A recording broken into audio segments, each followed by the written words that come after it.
Bueno, buenas tardes. Grabamos la última clase, tiene que ver con la clase virtual que nos toca todos los meses, y en este caso es el último tema, es la última parte del programa de Psicología General 2. Y lo que vamos a trabajar hoy es lo último que nos quedaba por ver sobre personalidad. Vamos a trabajar con los textos de eh, Martínez Ortiz y Kertész. Uno vamos a trabajar todo lo que es la logoterapia y en el otro vamos a trabajar todo lo que tiene que ver con análisis transaccional. Posiblemente lo que hagamos es dividir en dos grandes videos los dos temas.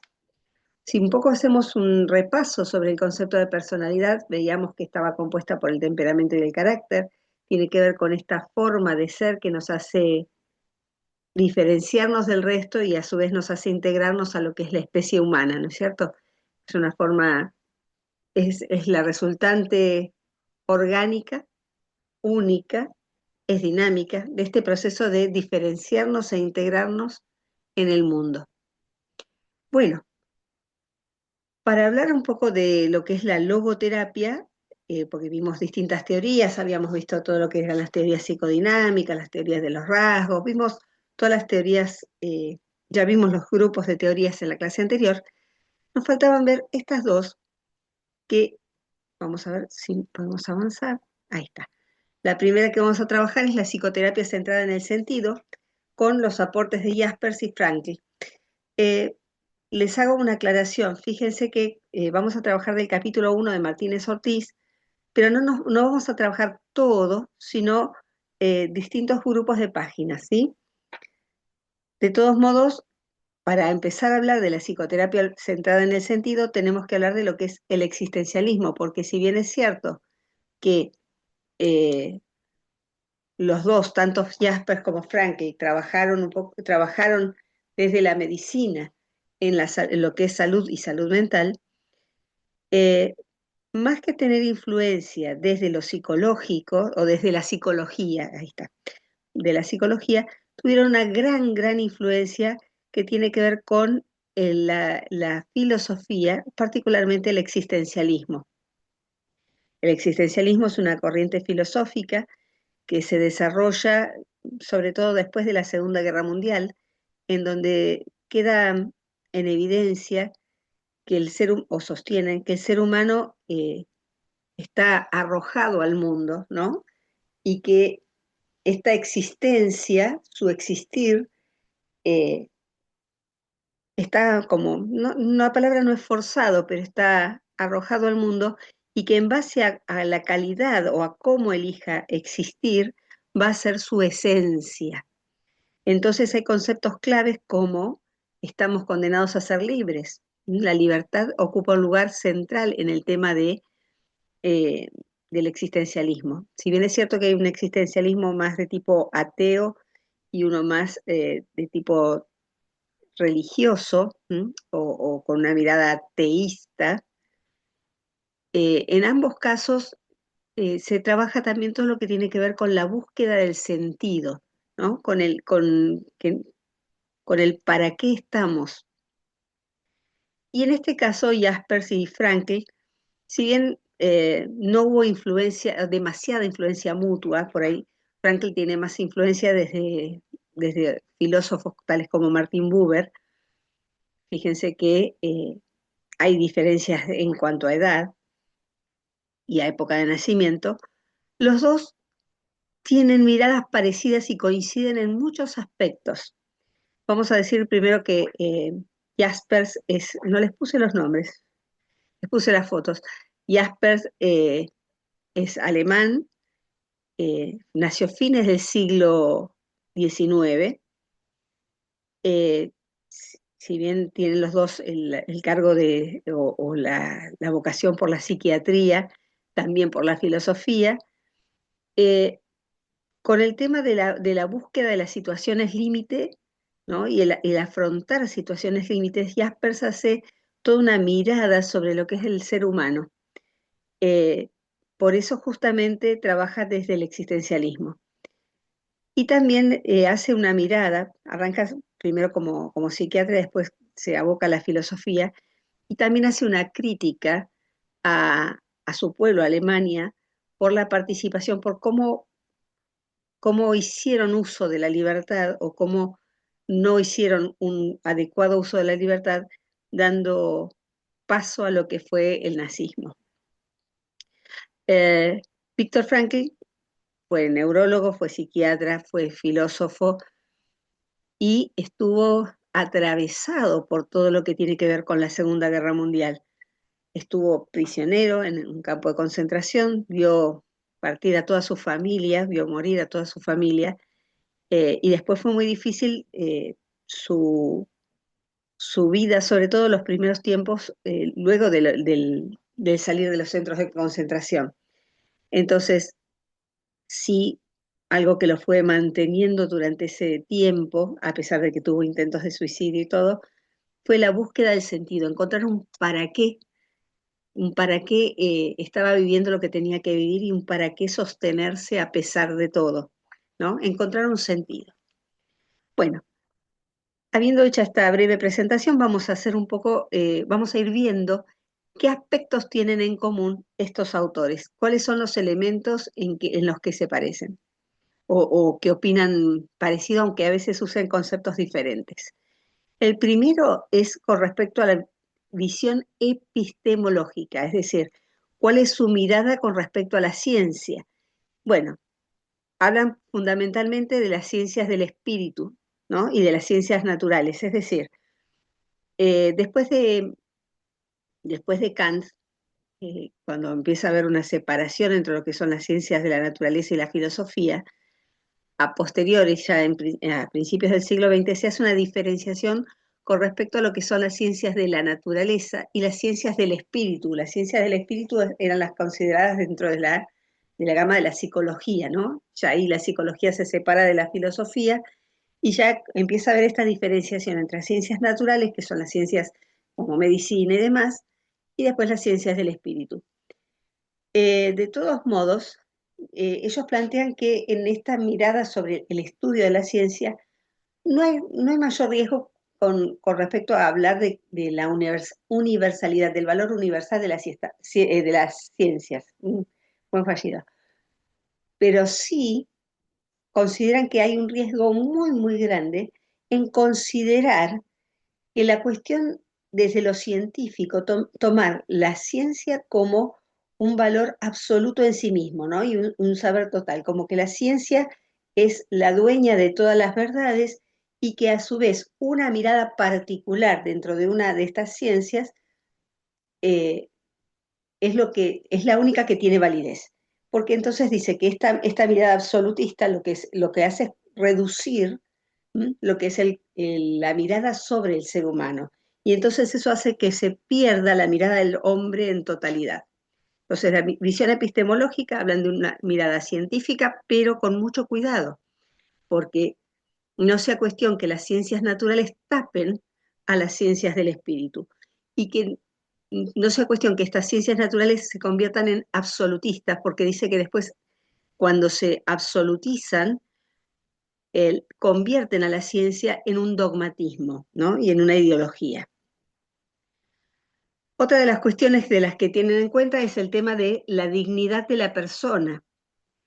Tanto uno como el otro, tanto Jaspers como Frankl, hablan de la dignidad de la persona y hablan de que la persona, digamos, en el ser humano tiene tres grandes rasgos importantísimos: libertad, la capacidad de reflexionar y el espíritu. Cuando hablamos de espíritu no hablamos de psique solamente como alma, sino como algo mucho más profundo, ¿sí? Y no estamos hablando de una mirada religiosa, a pesar de que eh, podríamos decir, al menos Frankl era judío, sino que hablamos de una mirada espiritual, una mirada trascendente de la vida. Entonces, lo que van manifestando de una manera o de otra es que el ser humano se diferencia del animal en esta cuestión de ser libre. Y ser libre tiene que ver con esto de tomar la capacidad de tomar decisiones. Y esto implica la contracara de la libertad, que es la responsabilidad. cuando habla de libertad, Frankl hace una diferenciación entre lo que es libertad de y la libertad para. Es decir, yo puedo liberarme de, no sé, eh, el yugo de los nazis, pero la libertad para tiene que ver con una mirada mucho más profunda y más personal, más trascendente. Y esto tiene que ver con el buscar el sentido y con la responsabilidad que va a darle, que me va a dar la dirección que yo le voy a dar a mis acciones. Por eso dice que esta libertad del hombre lo lleva a tomar decisiones, pero a pensar muy bien qué va a decidir, porque esa libertad tiene que estar acompañada, como si fuera la otra cara de la misma moneda, de de la responsabilidad. Entonces, justamente, si estamos hablando de libertad y responsabilidad, estamos hablando de direccionar las acciones, las decisiones que uno toma en función de una determinada dirección, y esta direccionalidad de las acciones tiene que ver con la búsqueda de un sentido, y este sentido lo van a dar los valores. ¿Mm? Y estos valores me van a permitir trascender, ir más allá de lo inmediato, de las ganas, de lo inmediato, de la satisfacción como, como sí la tienen los animales, ¿no? Entonces, tengo que tener en cuenta esta libertad de y una libertad para que me llevan a mí a tener la libertad de elegir y la responsabilidad de elegir en función de valores que den sentido a mi vida y me hagan trascender lo inmediato. Otro punto que tienen en común, aunque usan conceptos diferentes, es el tema de las situaciones límites. Estas situaciones límites llevan hacia a pensar la posibilidad de una experiencia y de una existencia, ¿no? Para buscar el sentido. Las situaciones límites me llevan a mí a encontrarme con quién soy yo más allá de lo concreto y con los valores que me sostienen, ¿no? Frankl habla, en vez de usar el término situaciones límite, habla de la tríada trágica de la existencia, y son el sentimiento, el sufrimiento, la culpa y la muerte. Son todas situaciones límite, fíjense que tienen, aunque son palabras semejantes, tienen un correlato en cuanto a existencia y a esencia. Bueno, esas situaciones son las que a uno le llevan a reflexionar y a decidir. Y justamente esto es lo que va a incidir en la práctica terapéutica, porque lo que dicen es que yo no puedo usar las mismas técnicas o los mismos métodos para todas las personas, porque el sufrimiento es diferente según el ser humano y según la temática. Por eso se necesita que estas terapias o esta forma de praxis terapéutica tiene que estar acorde al espíritu de la persona en consonancia con su época y con su ser único e irrepetible. ¿Mm? Para eso se requiere ser auténtico. ¿Mm? Buscar el tema de la autenticidad, buscar la comunicación existencial. Más adelante vamos a ver que esto lo va a llamar noodinamia y tiene que ver con el espíritu. Va más allá de lo físico, va más allá de lo psicológico. Es mucho más profundo. Si estoy buscando, si estamos hablando de libertad de y libertad para, que oriente mis acciones en torno a una direccionalidad basada en los valores para buscar el sentido, justamente de lo que dicen es que una de las cosas que necesitamos es desarrollar esta voluntad de sentido. Eh, Vamos a hablar de voluntad de sentido, después vamos a hablar de búsqueda de sentido. Esta voluntad de sentido tiene que ver que es propio del ser humano, porque dice que el ser humano es un gran buscador de sentido. Entonces, acá hay que diferenciar dos cuestiones, lo que es el hombre como buscador y el hombre como buscador de sentido. No son miradas contrapuestas, sino que son dos reflexiones que hacen en torno al hombre. El ser humano es buscador, es decir, necesita dar respuestas a sus situaciones de vida. ¿Mm?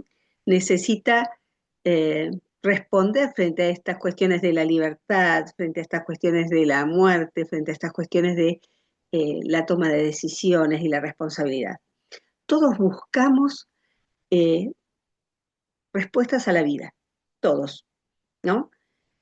Ahora, lo que plantea Frankl es que no nos quedamos con esto de buscar nada más que cuestiones generales universales, sino que buscamos algo mucho más profundo. Él lo llama existenciales, ¿no? Cuestiones personales que tengan que ver con ¿para qué estoy en este mundo? ¿Cuál es el sentido de mi vida? Entonces, cuando hablamos del hombre, pero cuando hablamos sobre el hombre como buscador de sentido, vamos un paso más allá. Nos cuestionamos sobre ciertos temas. ¿M? La realidad cotidiana nos lleva a nosotros a buscar respuesta sobre, él habla de 4 grandes temas, ¿no? La muerte, la soledad, la libertad y el sentido de la vida. Lindos temas. Y fíjense que esto es lo que generalmente todos nos preguntamos frente a cualquier situación o frente a la realidad, ¿no? ¿Para qué estoy? ¿Qué hago con esta libertad? ¿Estoy haciendo lo que considero que tengo que hacer? ¿Hago lo que tengo ganas o hago lo que debo hacer? ¿Qué es lo que me hace más libre? ¿No? ¿Qué pasa con la soledad?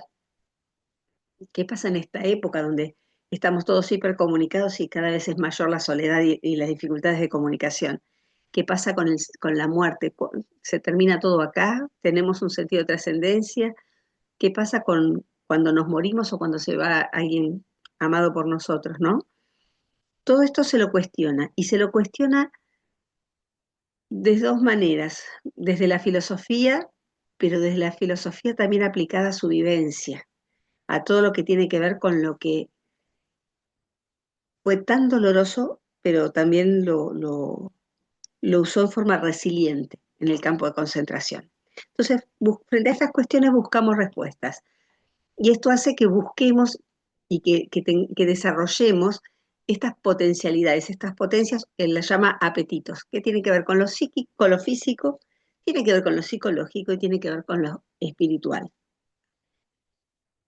Lo que plantea es que en esta búsqueda buscamos justamente para qué estamos en este mundo, buscamos la razón de ser por la que nosotros existimos y somos.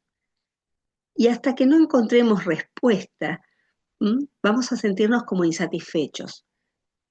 Ahora, cuando buscamos este ¿para qué estoy? Esa verdad sobre mi propia existencia, puede pasar 2 cosas. O que pueda responderme y encontrar realmente el para qué estoy, eso quiere decir encontrar la voluntad de sentido, y de eso me potencia para seguir, o caer en lo que se llama el vacío existencial, cuando no logro hallar el sentido de para qué estoy o para qué soy, ¿no? Entonces dice que estamos constantemente enfrentados con nosotros mismos, buscando resolver este deseo tan profundo que tiene que ver con conocer el sentido de nuestra vida, el para qué somos y estamos. Y hasta que no lo logremos, vamos a sentir ese vacío existencial que va a hacer que busquemos eh, como salga y reflexivamente, si estamos en esta situación de vacío, pero que eh, no es un estado permanente porque la insatisfacción va a seguir. Mientras que si encontramos el sentido de la vida, no es que nos quedamos estáticos, sino que potencia nuestra vida y potencia nuestro accionar cotidiano.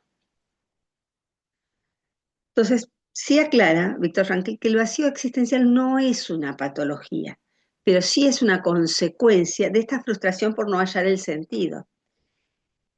No es una patología, pero es un factor de riesgo, porque es la puerta que hace que nosotros podamos llegar a tener ciertas enfermedades anímicas y hasta físicas.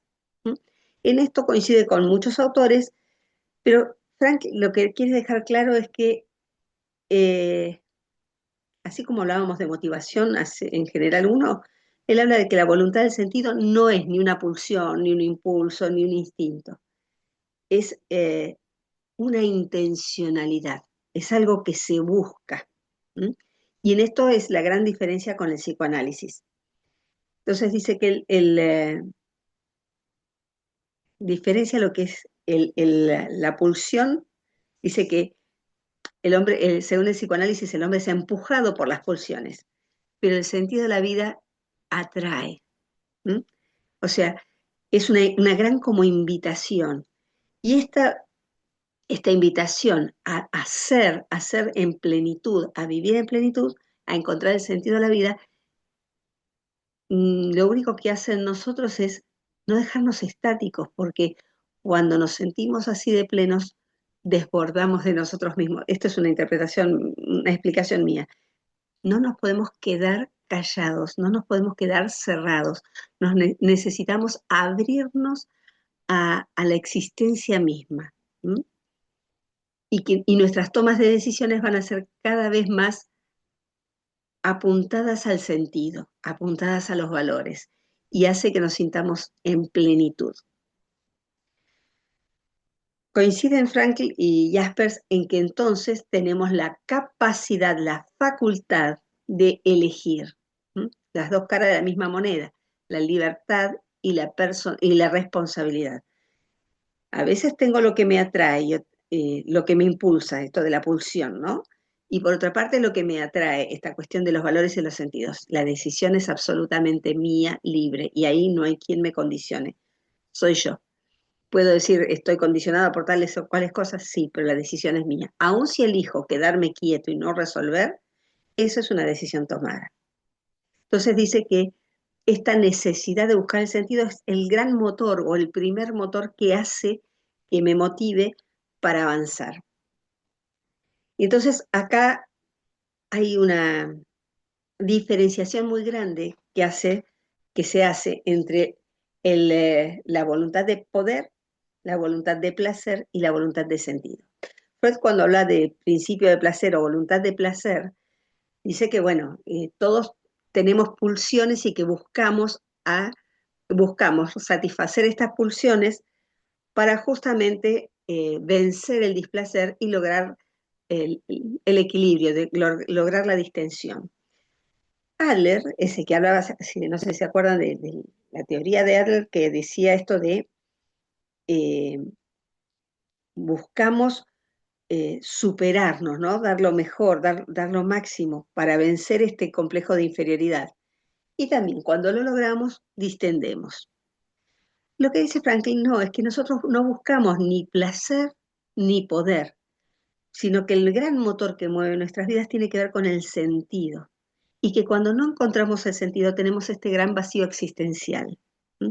Por lo tanto, cuando yo logro encontrar este sentido, no tengo una pulsión que me lleva a la distensión, sino que lo que logro es intencionalmente, reorganizar mi vida en función de estos valores y que le dan sentido.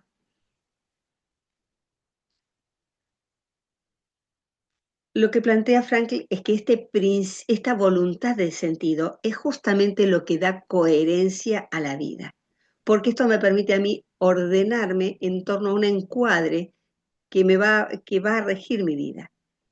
Y este encuadre, este marco ordenador, va a tener tres grandes características. Me va a permitir a mí no disgregarme, ser unida, estar unida en mí misma, no estar como dispersa, ¿no? Asumir este compromiso, dar sentido al esfuerzo que tengo. Me va a permitir a mí estar direccionada en función de los sentidos y motivada a lograrlo. Y a su vez me va a dar orientación porque esto me va a marcar cuál es el camino, ¿no? Entonces, no me voy a desintegrar, no voy a disgregar, voy a estar unida, digamos, siendo una entera, digamos, no dividida. ¿Vieron cuando uno dice, no sé para dónde ir? Bueno, no, esto tiene que ver con justamente unir en uno mismo, lograr esta direccionalidad y darle fuerza para seguir avanzando en ese rumbo, en ese camino que me va a permitir a mí ser cada vez más pleno, tener más sentido.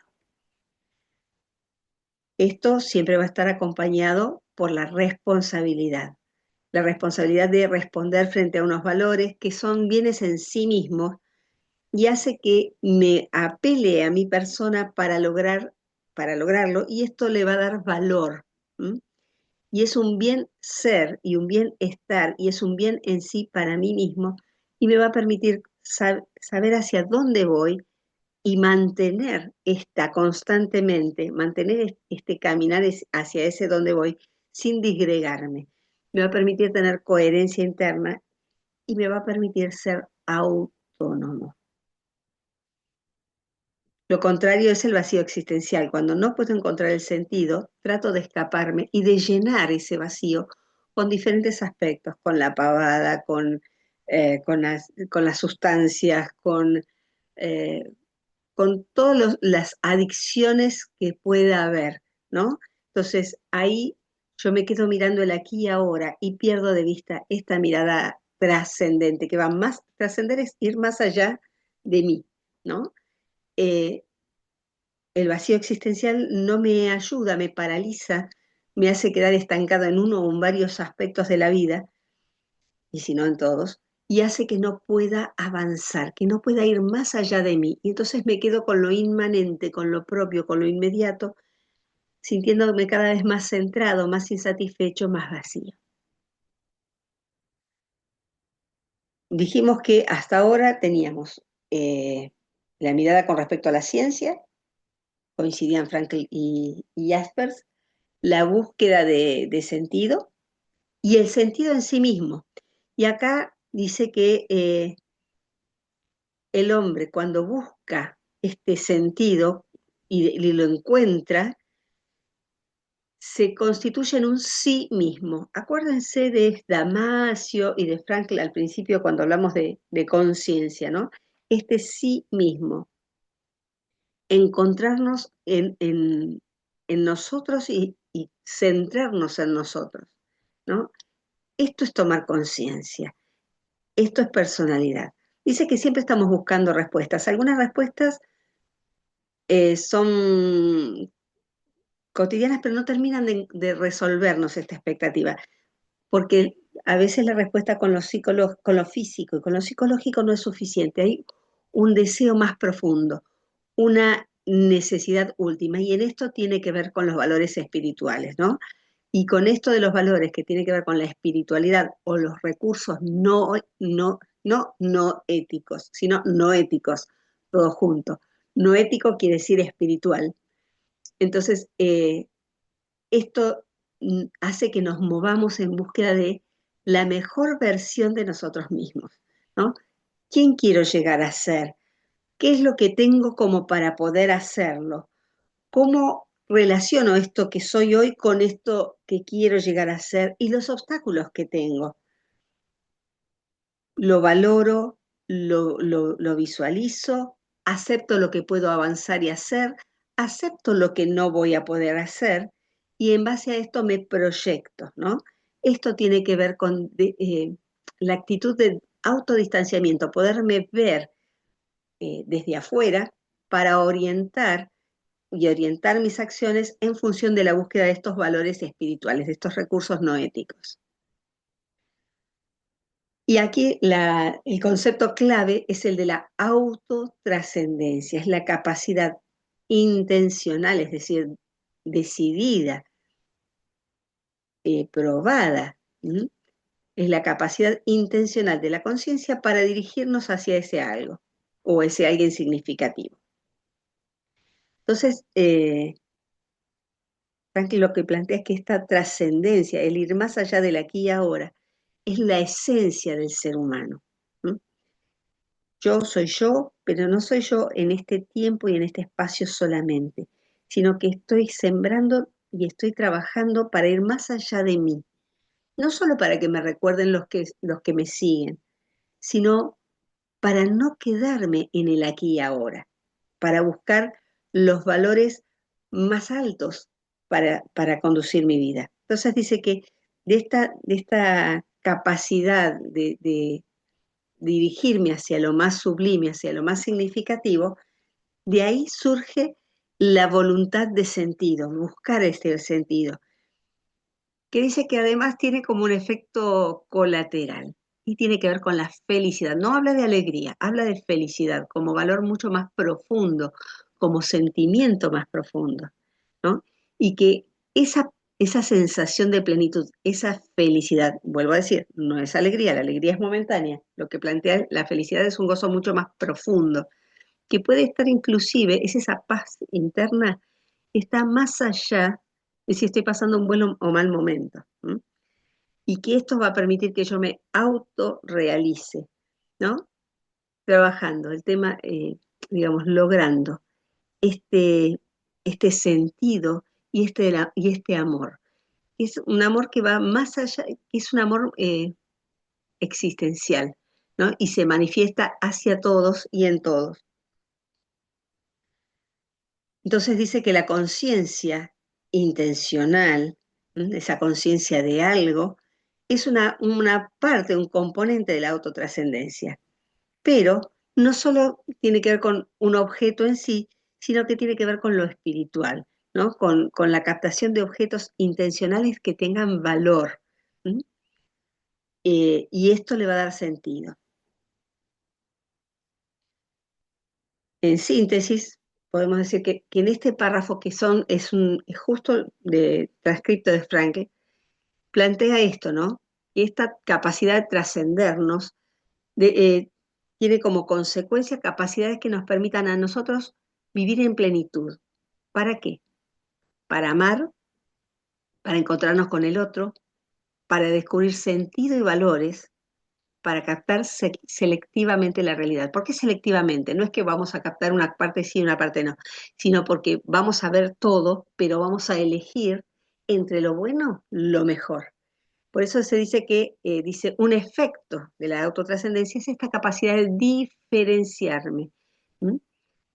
Marcar, no estar como en un todo sincrético, poder tomar distancia y poder ver y elegir, ¿no?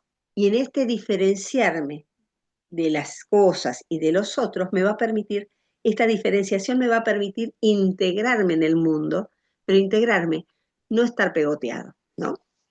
Y a su vez dice que esta autotrascendencia tiene otros efectos que tienen que ver con lo afectivo y que permite, en última instancia, en este diferenciarme y tener una respuesta desde lo afectivo, donarme, es decir, dar de mí hacia los otros, dar de mí hacia lo que se necesite, dar de mí para lograr mi plenitud, ¿no? Acá después va a explicar un poquito qué es cada una de estas cosas, qué es la diferenciación, ¿no?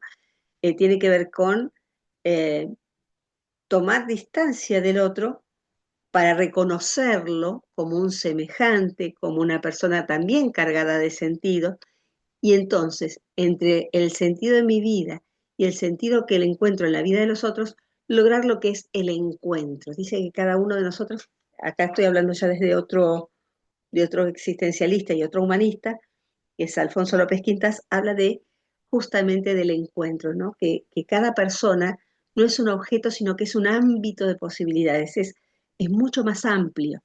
Y que en el encuentro, ya sea en el encuentro educativo, en el encuentro terapéutico, se da este entreveramiento de ámbitos, se da no esta ni fusión ni su juxtaposición, sino una amalgama y desde ahí se trabaja en el campo educativo o en el campo terapéutico, ¿no?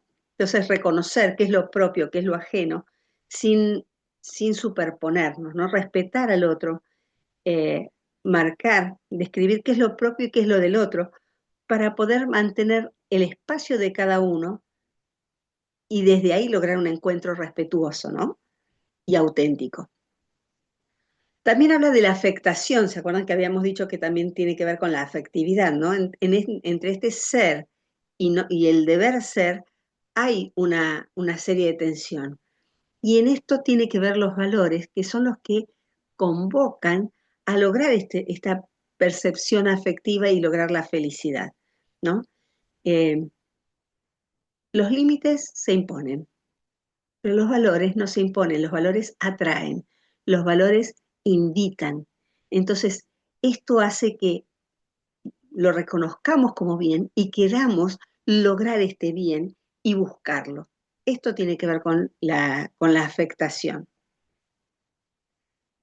Y después habla de la entrega, que tiene que ver con que, a ver, si hacemos la secuencia es, yo me diferencio del otro y reconozco en el otro a un ser que está pleno de sentido, tan pleno de sentido como yo. Esto hace que además quede afectada mi valencia afectiva, ¿no? Esta percepción de búsqueda del mayor bien común. Y eso hace que me anime a dar de mí lo mejor que tengo para darle sentido y para seguir avanzando y llegar a ayudar a otro, ¿no? Entonces dice que en la medida que cada uno de nosotros viva esta autotrascendencia, ¿m? Vamos a poder diferenciarnos, entregarnos y a su vez ser justamente, en consecuencia, ser auténticamente nosotros mismos. Si hacemos una síntesis de lo visto hasta acá, podemos decir que Víctor Frankl y Jaspers, por un lado, comparten una visión epistemológica, comparten la visión sobre la voluntad de sentido y el sentido de la vida. Cuando hablamos de la visión epistemológica, ambos hablan de la libertad de la persona, usando distintos términos, pero hablan de la libertad y la autodeterminación, de la responsabilidad y la búsqueda de sentido que tenemos en función de la autotrascendencia. Hablamos también de las situaciones límites o del tema del sufrimiento, cómo esto incide en la praxis terapéutica, y plantean que en realidad generalmente no es la persona que está muy mal, sino la persona que quiere estar mejor la que asiste a la que pide ayuda terapéutica. Y habla de una autenticidad. Cuando hablamos de voluntad de sentido, tenemos al hombre como buscador y como buscador de sentido, que tiene capacidad de elegir, es libre y es responsable, y que además esta búsqueda de sentido y esta voluntad de sentido es lo que le da coherencia a la propia existencia, con estos tres grandes valores de unidad, de dirección y de orientación. Por otra parte, este criterio que tienen en común los dos de hablar del sentido de la vida, hablan de una cuestión física y de una cuestión psicológica, pero no se quedan ahí, buscan también la noodinamia, que tiene que ver con lo espiritual, y hablan que en esta búsqueda de lo espiritual y de la noodinamia es lo que nos hace diferenciarnos del resto, afectarnos positivamente y entregarnos a los otros. ¿Cómo coincide, a ver, cómo esto se aplica? Ahí está, cómo consigue, cuál es la consecuencia, no me salía la palabra, eh, con respecto a la terapia, ¿no? Bueno, entonces acá también tenemos que hacer un parate y hablar de, que Frankl habla de persona y habla de personalidad, ¿no? Cuando hablamos de persona, habla de la dimensión del hombre, ¿no? Es aquello que permite ser libre. La persona es aquella que puede comportarse en forma libre. Y no tiene que ver con, ser libre no tiene que ver con hago lo que se me ocurre porque yo lo quiero, sino que tiene la capacidad y la libertad de tomar decisiones para, para enfrentar esta búsqueda entre la pulsión, ¿no? y el valor, ¿no? Llama esto posiciones, y ya sea una posición interna o externa, poder decir libremente, yo elijo tal cosa y soy consecuente con esto. Ahora, esto que elijo tiene que ver con los valores. ¿Mm? Entonces dice que la posición interna, bueno, como está afectado por la filosofía, lo llama disposición, pero muchas veces lo llaman carácter. Y que que esta disposición interna es dinámica, se expresa fenomenológicamente a través de lo psicofísico, a través de lo que es la personalidad. Y que esta persona está formada por lo psíquico, lo psicológico, lo físico y lo espiritual. Lo espiritual es lo esencial del hombre. Y a su vez, como es lo esencial, es lo que lo constituye, lo diferencia de las otras especies, ¿no? Y dice que lo espiritual justamente es su personalidad. O sea que dice que su existencialidad, su personalidad se va construyendo. Ahora, la persona dice que es dinámica, mientras que la personalidad, según Frankl, se va haciendo como cada vez más estática, ¿no? Dice que la personalidad va mostrando, es el reflejo de la persona a través de lo físico, de lo psicológico y de lo espiritual. ¿Mm? Sería el carácter y el temperamento. Ahora, cuando la persona se opone, digamos, frente al carácter y al temperamento, ahí está su dinamismo, su decisión libre, y esto es lo que le da dinamismo, mientras que el temperamento y el carácter plantea que como que se van quedando intactos. Pensemos que es una mezcla de una visión psicológica, pero por sobre todas las cosas, eh, totalmente imbuida por la filosofía. Vamos a la psicoterapia. La psicoterapia elaborada por Viktor Frankl y por el existencialismo se llama psicoterapia centrada en el sentido. Toda psicoterapia tiene una parte, una estructura teórica que la sostiene, una forma de funcionar y una serie de procedimientos técnicos que tengan que ver en realidad con una mirada epistemológica, o sea, una mirada sobre la ciencia y una mirada sobre el hombre, ya sea explícita o implícita. La psicoterapia centrada en el sentido se basa en tres grandes teorías: la teoría de la noodinamia, de la teoría del enfermar y la teoría del cambio. Son todas elaboradas por Frankl, las tienen en cuenta las tres justamente para elaborar la terapia centrada en el sentido. Cuando hablamos de la teoría de la noodinamia, estamos hablando de que lo espiritual es aquello que puede confrontar con lo social, con lo corporal, con lo psicológico. Lo espiritual dice que es, por definición, lo que hay de libre en el hombre. Entonces, esta teoría, la teoría de la noodinamia, explica cómo la búsqueda de sentido, justamente a través de esta tensión entre lo psicofísico y lo espiritual, va a llevar al crecimiento de la persona. ¿M? Cómo va a diferenciar al hombre y lo va a integrar en una unidad múltiple que lo hace cada vez más humano. Esto con respecto a la teoría de la no dinamia. Por un lado, lo espiritual es lo que nos mueve y nos diferencia como seres humanos. La teoría del enfermar dice que justamente la existencia de una persona la existencia de una persona, que muchas veces las enfermedades muchas veces no tienen que ver con una cuestión psicológica o física en sí, sino que son respuestas muchas veces a esta falta de sentido o vacío existencial, ¿no? Entonces dice que muchas veces cuando estamos en esta situación o atravesando esta situación de vacío existencial porque no encontramos esta respuesta que le dé sentido a nuestra vida, nos enfermamos. Entonces, nuestro espíritu, cuando no encuentra el sentido, se enferma. Y lo que plantea es, bueno, para salir de todo eso hay que generar un cambio, ¿no? ¿Y cuál sería el cambio? Bueno, ver primero, ¿puedo cambiar la situación? Y si la situación no puede ser cambiada, el que tengo que cambiar soy yo, ¿no? Cuando yo no puedo cambiar una situación, justamente lo que plantea es que lo que nos define no es lo que nos pasa, sino qué hacemos frente a esto que nos pasa, ¿no? ¿Cómo vamos a responder a esta situación que nos lastima y cómo hacemos este cambio interno o este cambio de actitud?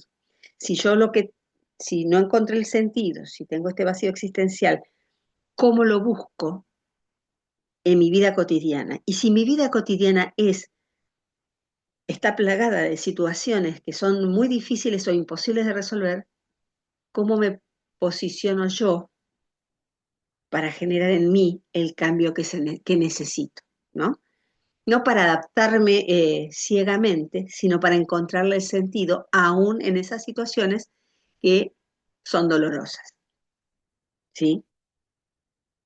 Y en esto menciona como conceptos claves justamente la libertad y la responsabilidad, la búsqueda de sentido, el cambio de actitud, y tiene en cuenta en esta teoría del cambio la logoterapia como herramienta para, para poder crecer, ¿no? Para encontrar elementos para poder desarrollar el sentido a lo que estamos viviendo. Hasta ahí hemos hecho todo lo que tiene que ver con la logoterapia. Así que muchas gracias, cortamos aquí y después iniciamos análisis transaccional.